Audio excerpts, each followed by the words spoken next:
She ain't built for this. She showed up hot and Asian, and they threw her on TV, and they're pretending like, oh God, she really knows these stats well, and she's some kind of NFL expert. Times wants everyone to know she is a victim. That's her job. Her value to ESPN is directly tied to her willingness to play victim. Play the clip. It begs the question, top 5 nips. Probably go Mina Kimes. And Fireball. Fireball. A Boston radio host answered Mina Kimes during a segment when he and his colleagues were jokingly discussing top 5 nips. That's the clip. Sarah Spain retweeted that clip and complained, writing, FYI, nip is an ethnic slur against people of Japanese descent. What are we doing here, WEEI? P.S. Mina isn't even Japanese, you jackass. And with that, Mina Kimes, an alleged football expert on ESPN, was nailed to another Twitter cross. According to Boston Globe reporter Chad Finn, who spent the day tracking down this very, very important story, WEEI management says its radio host meant to reference actress Mila Kunis. Learning this, Kimes switched her Twitter avatar to Kunis. Does anyone ever react to her opinions about sports? Does anyone care what she says about sports? Her relevancy and value stem from her ethnicity, her gender, and her good looks. You don't know what you're talking about. You've never played football. You never covered it in a real way. I assumed the Boston radio host had made a lewd comment about Kimes' nipples. I was unaware that the word nip was considered a slur or had any relation to Asian ethnicity. Sarah Spain says the word is an ethnic slur. I'm unconvinced. It's shorthand for Nipponese, which is another way of saying Japanese. Nippon means the origin of the sun. Japan is known as the land of the rising sun. Kimes and Spain are acting like the Boston radio host called Kimes a wetback, or the N-word with a hard ER, or spick, or bitch. He didn't. He called her Japanese. What he did was the equivalent of calling a Texan Tex.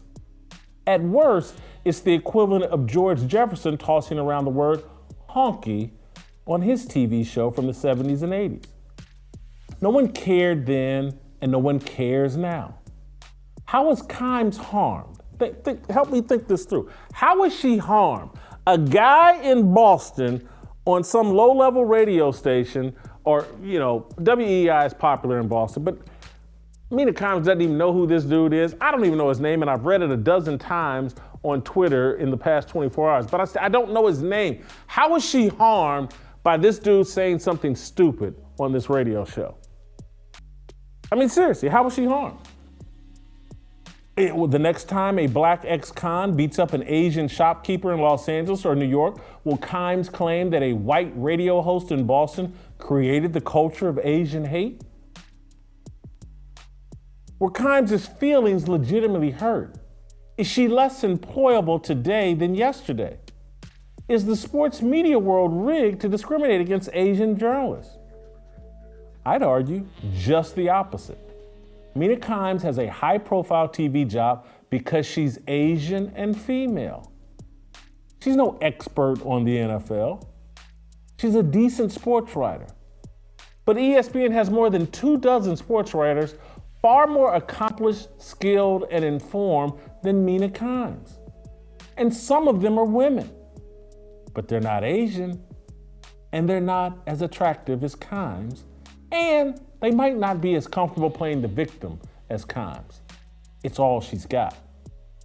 Kimes in Spain love reveling in mean tweets and emails.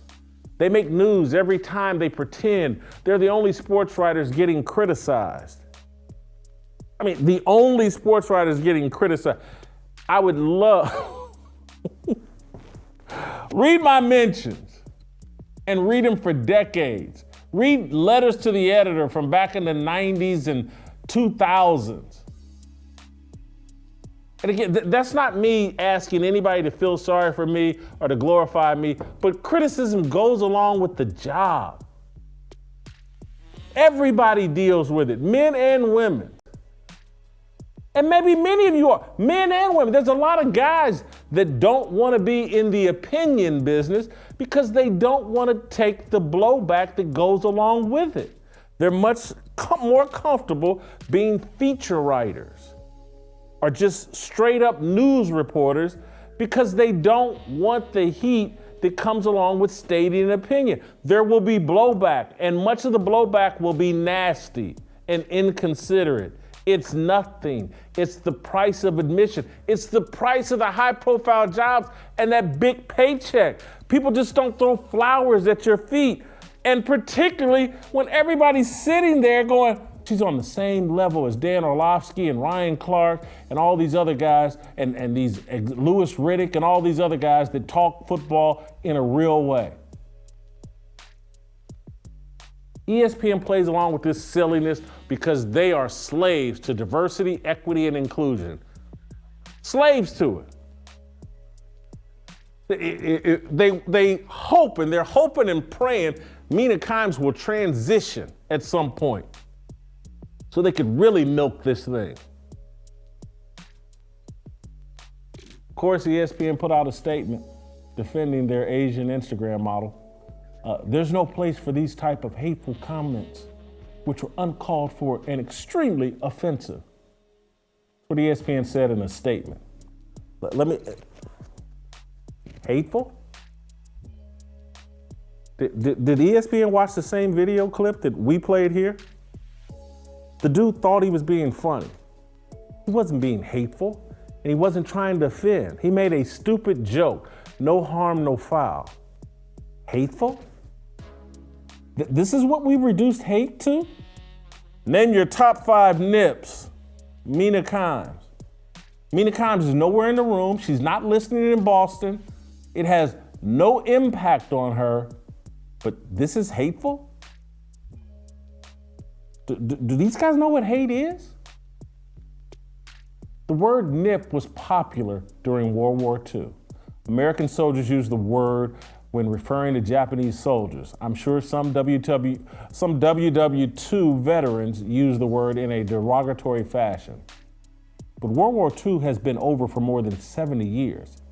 A lot has changed in 70 years. In fact, a lot changed 20 years after the war. This morning, I watched a 1965 episode of the TV show McHale's Navy, a 30-minute comedy series about a group of bumbling American naval troops in the Pacific Islands. The title of the episode was A Nip in Time. I then watched old footage of Pat Morita's stand-up routine.